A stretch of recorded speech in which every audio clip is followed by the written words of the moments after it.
नमस्कार दोस्तों, मैं विनय दुबे मुंबई से। झारखंड के अंकिता सिंह मामले में जिस तरह से आप लोग देख रहे हैं, पूरा देश का हर एक नागरिक न्याय के लिए तड़प रहा है। जिस तरह से तड़प कर अंकिता सिंह की मृत्यु हुई है, उसको देखते हुए हर आंख जो है वो नम है। लेकिन क्या वाकई में अंकिता सिंह ने जो मृत्यु के पहले जो बयान दिए हैं वो ज़मीनी हकीकत से मिलते हैं? आप लोगों को इस वीडियो में कुछ ऐसे खुलासे मैं आपको करना चाहता हूं, दिखाना चाहता हूं, जो शायद आपको अंदर से हिला देगा और आपको सोचने पे मजबूर कर देगा। क्या वाकई में अंकिता सिंह शाहरुख के पेट्रोल डालने पर जली है? क्या इसमें कोई और मामला है? जिस तरह से अंकिता सिंह की कहानी को हिंदू मुसलमान एंगल दिया जा रहा है, लव जिहाद का एंगल दिया जा रहा है, मैं शुक्र मनाना चाहता हूं, धन्यवाद देना चाहता हूं इस देश के हर उस मुसलमान को कि एक सिंगल मुसलमान इंसान शाहरुख के साथ खड़ा नहीं हुआ। सभी के सभी ने शाहरुख को फांसी देने, गोली मारने, यहां तक कि सर तन से जुदा करने की कवायद रिक्वेस्ट सरकार से की है। लेकिन हकीकत में जो चीज़ें निकल के आई हैं जांच में, वो मैं आपके सामने रूबरू कराना चाहता हूं, दिखाना चाहता हूं। सरकार बहुत तेजी के साथ इसमें काम कर रही है। पहले मैं वो बयान दिखाना चाहता हूं जिसमें अंकिता सिंह ने क्या कहा है। फिर हमको धमकी दिया परसों रात को। इस बात पे गौर करिएगा कि रात को 10 बजे हमने पापा को बताया। 10 बजे रात को आए, पापा को बोले, पापा ने ठीक है सुबह होगा तो देखते हैं। तो 4 बजे आके खिड़की से पेट्रोल फेंक के शाहरुख 4 बजे आता है, खिड़की से पेट्रोल फेंक कर जलाकर भाग जाता है। खिड़की से पेट्रोल फेंक कर भाग जाता है जलाकर। इसमें अगर जिस तरह से पुलिस जांच कर रही है, मैं आपको उस घर की तस्वीरें दिखाना चाहता हूं जिस घर में ये वारदात हुई। ये जो आपके स्क्रीन पे फोटो दिख रहा है, ये फॉरेंसिक टीम वहां पर इस समय जांच कर रही है, जिसमें ये वही खिड़की है जहां से पेट्रोल फेंका गया था। आप देख रहे होंगे जो एक इंसान हाथ में टॉर्च जलाकर निशान खोज रहा है। नॉर्मली अगर आप जानते होंगे पेट्रोल बहुत तेज़ी से फैलता है, आग फैलाता है। अगर किसी इंसान ने अगर पेट्रोल फेंका होगा तो खिड़की के जो डंडे दिख रहे हैं उस पर भी पेट्रोल गिरा होगा, सामने इंसान पर भी गिरा होगा। न केवल उस इंसान पे गिरा होगा, आसपास बहुत सारी जगहों पर वो पेट्रोल गिरा होगा। उसके बाद जब उसमें आग लगती है तो काला धुआं निकलता है, दीवारों पे काली एक स्याही सी, उसमें एक धूल सी उस पर चिपक जाती है जो कि आग की लपटों से निकलती है।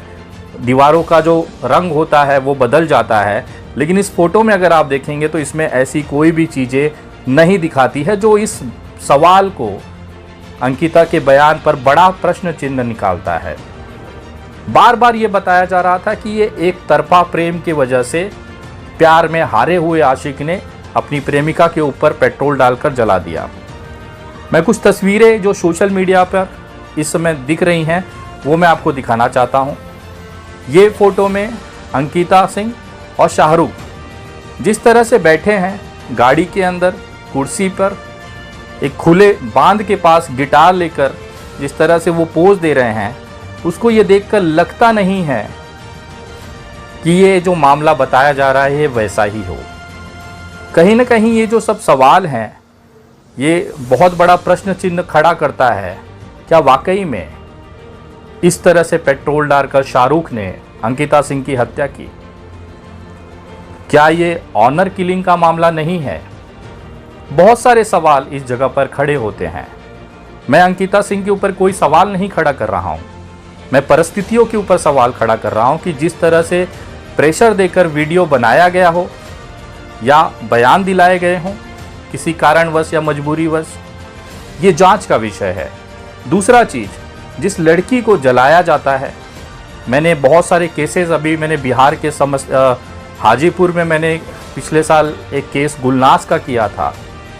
उस समय जब मैं लड़की से पूछता कि किसने आपको जलाया है, बहुत गुस्सा उसके चेहरे पर होता, एक क्रोध उसके अंदर होता, एक पीड़ा उसके अंदर होती है।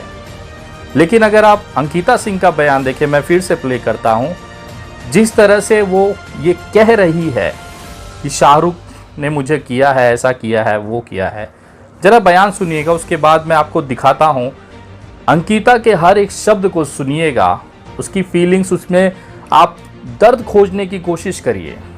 जैसे उसके लिए अभी हम मर रहे हैं, उसके लिए वही सजा होता है। आप ऐसा चाहती? हाँ। चेहरे का हम घर में अपने एक्सप्रेशन पापा को देखिएगा। 10 ये सारी चीज़ें जिस तरह से वो रिक्वेस्ट कर रही है, वीडियो दे रही है, अपना बयान दर्ज कर रही है, मैं मानता हूँ वो एकदम हकीकत है।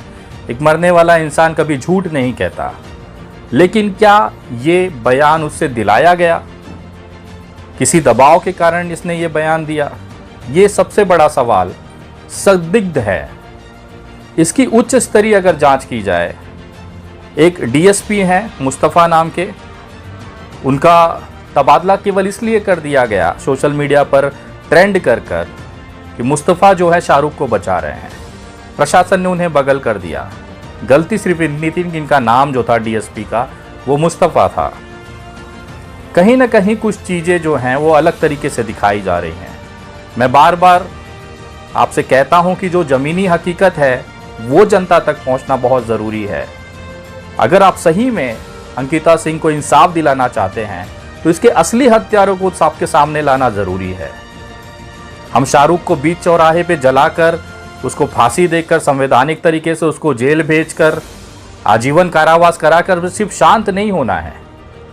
अंकिता आपकी भी बेटी थी, हमारी भी बेटी है, हम सब की बेटी है, बहन है। अगर उसको वाकई में न्याय दिलाना है तो असली कातिल को सामने लाना ज़रूरी है, उसकी वजह सबके सामने लाना ज़रूरी है। बहुत सारे एंगल्स इस हत्या में दिखाई दे रहे हैं। एक तरफा प्यार, आपने फ़ोटो देखा।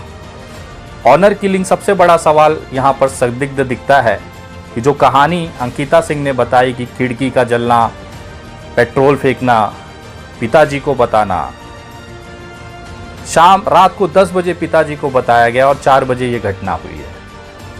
मतलब आप ये जो पूरा जो सर्कल है, अगर आप इसे जोड़ेंगे, सारे बिंदुओं को अगर जोड़ेंगे तो सवाल आपके अंदर भी उठता है। और देखिए किस हद तक वहाँ के जो संगठन है जो नफरत बांट रहे हैं, वो बार बार अंकिता सिंह के मुंह से ये शब्द निकालना चाहते हैं कि मुसलमान बाहुल्य इलाके में अगर आप हिंदू बनकर रहते हैं तो आपको इसी तरह से जलाया जाएगा। सुनिए अंकिता सिंह का वो बयान जिसमें इंटरव्यू लेने वाला इंसान बार बार मुसलमान और मुस्लिम पर फोकस कर रहा है। हम खिड़की खोल के देखे थे। आप मुस्लिम बहुल क्षेत्र में रहती हैं? ना, वहाँ तो ज़्यादा मुस्लिम है उधर का उधर। हम खिड़की खोल के देखे थे। आप मुस्लिम बहुल क्षेत्र में रहती हैं? ना, वहाँ तो ज़्यादा मुस्लिम है उधर का उधर। ये वो कुछ चीज़ें हैं जो एक सवाल, प्रश्न चिन्ह खड़ा करती है। हम भी अंकिता को इंसाफ दिलाना चाहते हैं। हमारा संविधान इसलिए बनाया गया है, उसमें महिलाओं को इसलिए प्राथमिकता दी गई है कि उनके साथ गलत ना हो। मैं झारखंड सरकार और माननीय अमित शाह जी से निवेदन करता हूं कि इस मामले की उच्च स्तरीय जांच की जाए। इसके असली आरोपी, भले वो शाहरुख क्यों ना हो, उसको इतनी कड़ी सजा दी जाए कि आगे इस तरह से कोई घटना करते समय उसके आरोपियों के हाथ कांपे। तो कृपया निवेदन है, इसकी जो बली गई है उसको वाया न जाने दें। असली कातिल जरूर सामने आना चाहिए, चाहे वो शाहरुख हो, चाहे इसके घर वाले। इंसाफ के लिए हमारी लड़ाई जारी रहेगी। ज़्यादा से ज़्यादा लोगों तक ये वीडियो पहुंचाएं। जय हिंद, जय महाराष्ट्र।